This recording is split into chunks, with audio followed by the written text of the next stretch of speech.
இங்கே பாருங்களேங்க, நான் சமாரி ஆசிரியை பற்றி சொல்லிகிட்டு இருந்தேன் இல்லையா?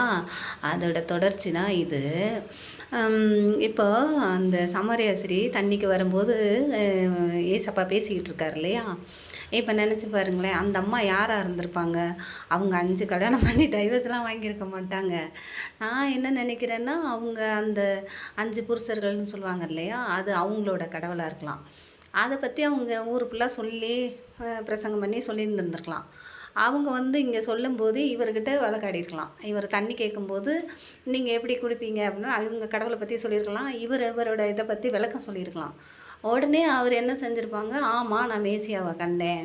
பாருங்களேன், டக்குன்னு அவங்க மேசியாவை கண்டேன் அப்படின்னா, இப்போ நான் 5 கல்யாணம் பண்ணியிருக்கேன், நீ டைவர்ஸ் வாங்கியிருக்க, 6வது கல்யாணம் பண்ணியிருக்கேன், நான் மேசியா கண்டேன்னா சொல்லுவாங்க? யார் நீ என்னை பற்றி தெரிஞ்சுக்கிட்டு சொல்கிற அப்படின்னு சண்டைக்கு தானே வந்திருப்பாங்க.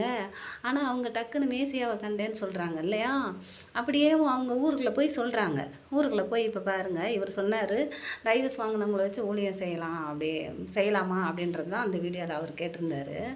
நான் என்ன சொல்கிறேன், அவங்க ஊருக்குள்ளே போயிட்டு இங்கே பாருங்கங்க, நான் 5 கல்யாணம் பண்ணியிருந்தேன், 6வது ஒரு புருஷனை வச்சுருந்தேன்னு சொன்னார் இல்லையா? அவர் வந்திருக்காரு, நான் அவர் மேசியாவை கண்டேன்னா, ஏன் இது எங்களுக்கே தெரியாதா? இதை போய் அவர் வேறு வந்து சொல்லணுமா?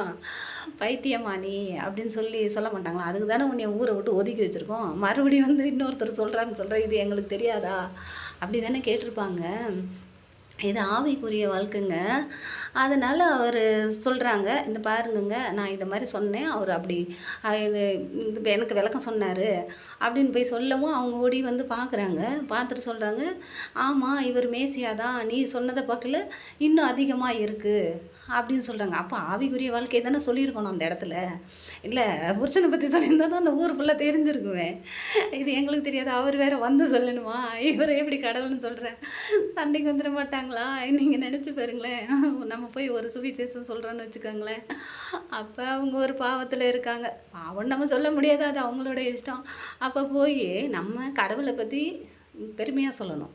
இப்போ எங்கள் அம்மாவை பற்றி நான் பெருமையாக சொன்னால் பரவாயில்ல, ஆனால் அதை விட்டு உங்கள் அம்மா சரியில்லைன்னு போய் ஒருத்தவங்ககிட்ட சொன்னால் எவ்வளோ திமிர் இருந்தால் எங்கள் அம்மாவை பற்றி தப்பாக பேசுவேன் அப்படின்னு அடிக்க வருவாங்க இல்லையா?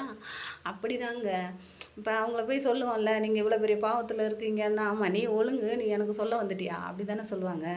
நீங்கள் கடவுளை பற்றி பாருங்களேன், பைபிளில் இவ்வளோ இருக்குது, எனக்கு இந்த இது நடந்தது, உனக்கு இப்படி நடக்கும், உனக்கு ஆசீர்வாதம் இருக்குன்னு சொன்னால் நம்மக்கிட்ட கேட்பாங்கங்க, 5 நிமிஷம் நின்று கேட்பாங்க. இல்லை நம்ம அவங்க பாவத்தை சுட்டி காட்டினோன்னு வச்சுக்கோங்க, என்னமோ அது பேசிடுச்சு பாரு உத்தமையாகவும், இது ஒழுங்கு தெரியாதா அப்படின்னு சொல்லுவாங்க.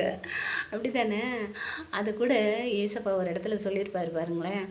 ஏசப்பாவை குத்தப்படுத்துறதுக்காண்டி அங்கேருந்து சொல்லுவாங்க,